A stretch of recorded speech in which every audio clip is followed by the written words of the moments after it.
Bienvenue dans le Flash Info. Bonjour à tous et merci d'être sur RTI 1.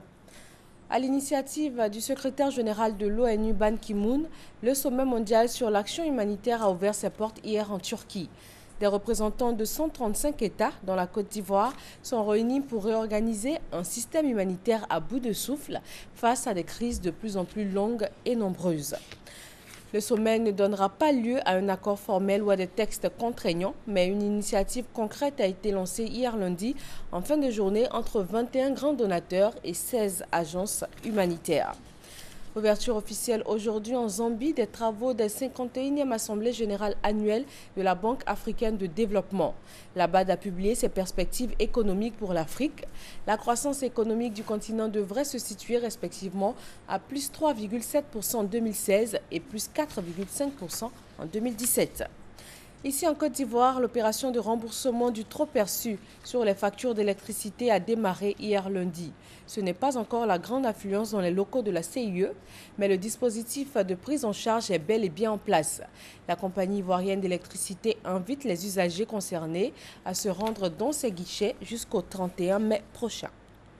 CIE Centre de relations clients, bonjour. Marie-Christiane à votre écoute. Si j'ai bien compris, vous voulez avoir des informations sur le remboursement des avoirs.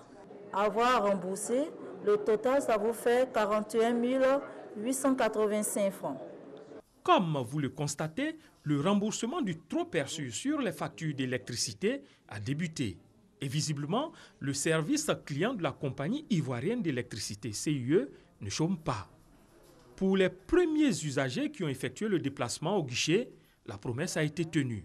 C'est un soulagement. Je viens de constater que ma facture qui était de 82 970, maintenant on me fait un avoir et je dois payer 67 435 euros. Donc pour moi, c'est déjà suffisant. Et Koto Kwame, lui, était présent au guichet pour un autre problème. Il a eu une belle surprise. J'étais venu tout juste faire l'état financier de l'année 2015 pour le bilan de l'entreprise. Heureusement, la CIE m'a fait le plaisir de me présenter mes avoirs sans que je ne demande. Je suis très content. Elle m'a dit que le mois prochain, lorsque ma facture viendra, on me retirera ce montant, donc j'aurai une facture moins à payer. Les abonnés attendus au guichet sont les particuliers n'ayant pas encore réglé leur facture bimestrielle et les industriels pour qui le report va jusqu'au 7 juin.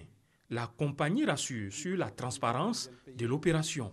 Le calcul a été fait avec toutes les autorités de tutelle, appuyé par un cabinet d'audit de renommée internationale. Il n'y a rien à cacher du tout, tout est transparent. Le directeur général appelle à la mobilisation. Nous leur demandons de passer quand même beaucoup plus tôt, c'est toujours bon, qu'ils viennent maintenant pour régler puisque toutes les dispositions sont prises. C'est le 1er mai dernier que le président de la République, Alassane Ouattara, a pris la décision d'annulation. La mesure concerne environ 1 million d'abonnés sur un effectif global de 1 500 000 clients. Élection en République démocratique du Congo. Le Conseil de l'Union européenne invite le gouvernement et toutes les parties concernées, en particulier la Commission électorale nationale indépendante, à créer les conditions nécessaires pour permettre la tenue de scrutins libres, transparents, inclusifs et pacifiques, notamment les élections présidentielles et législatives. L'Union européenne insiste sur la tenue des élections régulières organisées dans le délai fixé par la Constitution. En France, les forces de l'ordre débloquent l'accès à la raffinerie et le dépôt de carburant de Fos-sur-Mer occupé depuis lundi par les militants de la CGT opposés à la loi travail.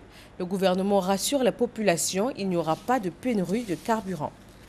148 morts et des dizaines de blessés au lendemain de 7 attentats, dont des attaques suicides en Syrie. Les habitants de la province côtière de Latakia sont encore sous le choc. Ces attentats revendiqués par le groupe État islamique ont suscité une vague de condamnation dans le monde entier. C'est la première fois que des attentats de cette ampleur frappent cette région relativement épargnée depuis le début de la guerre il y a 5 ans. Voilà, merci de rester avec nous sur RTI 1. N'oubliez pas les parapluies ce matin.